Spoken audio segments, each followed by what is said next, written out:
বিসমিল্লাহির রহমানির রহিম।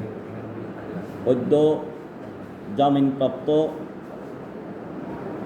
মজলুম হাফেজ কারি জাকির হোসেন সাহেবকে হবিগঞ্জ জেল গেটে বরণ অনুষ্ঠানের সম্মানিত সভাপতি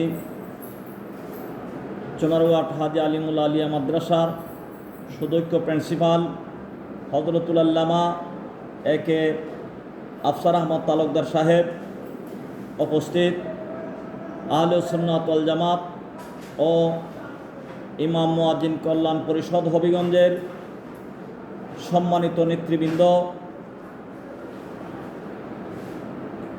হবিগঞ্জ জেলার চুনারুঘাট উপজেলার 10 নং মিরাশি ইউনিয়নের অন্তর্গত ফরাদার গাউসিয়া সুন্নিয়া আফসার তালুকদার হাফিজিয়া মাদ্রাসার প্রতিষ্ঠাতা ও প্রধান পরিচালক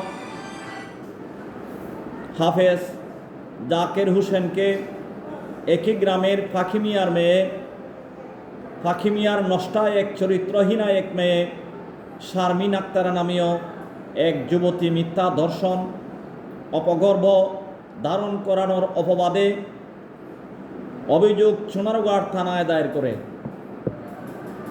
মিথ্যা অভিযোগের প্রেক্ষিতে হাফেজ জাকির হোসেন প্রায় 10 মাস অহেতুক কারাবরণ করেন।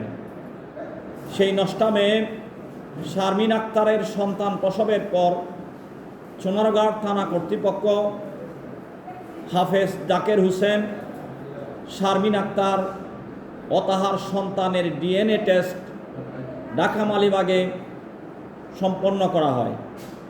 ডিএনএ টেস্ট রিপোর্ট চুনারুঘাট আসার পর থানা কর্তৃপক্ষ রিপোর্টটি হবিগঞ্জ জজ কোর্টে প্রেরণ করেন। ডিএনএ টেস্টে নিশ্চিতভাবে প্রমাণিত হয়েছে যে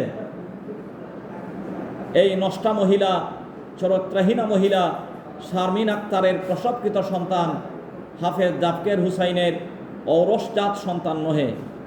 তাই মাননীয় জজ আদালত অদ্য 11/6/2024 ইংরাজি আমাদের মজলুম হাফেজ জাকির হোসেনের জামিন মঞ্জুর করেন। প্রায় দীর্ঘ 10 মাস কারাভোগের পর মজলুম হাফেজ জাকির হোসেন আজ কারামুক্ত হন।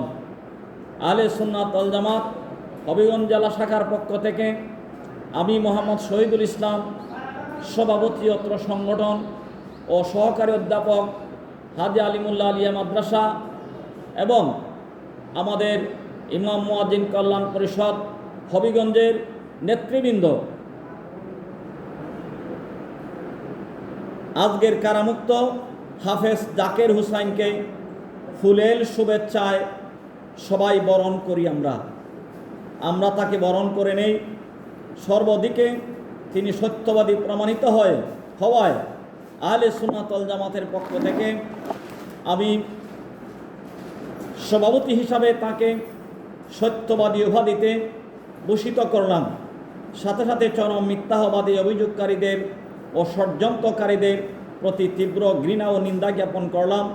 পাশাপাশি আহলে সুন্নাত ওয়াল জামাত হবিগঞ্জ জেলা শাখার পক্ষ থেকে এহেন মিথ্যা অভিযোগ ও অপবাদকারীদের দৃষ্টান্তমূলক শাস্তির জোর দাবি সরকারের প্রতি আজকে আমরা জানাইলাম। আজকে যারা এই বরণ সভাকে সফল করেছেন, আপনারা যারা দূর থেকে এগিয়ে এসেছেন, আপনারা সকলের মোবারকবাদ জানিয়ে আমার আলোচনা এখানেই সমাপ্ত ঘোষণা করলাম। সকলের ধন্যবাদ। আসসালামু আলাইকুম।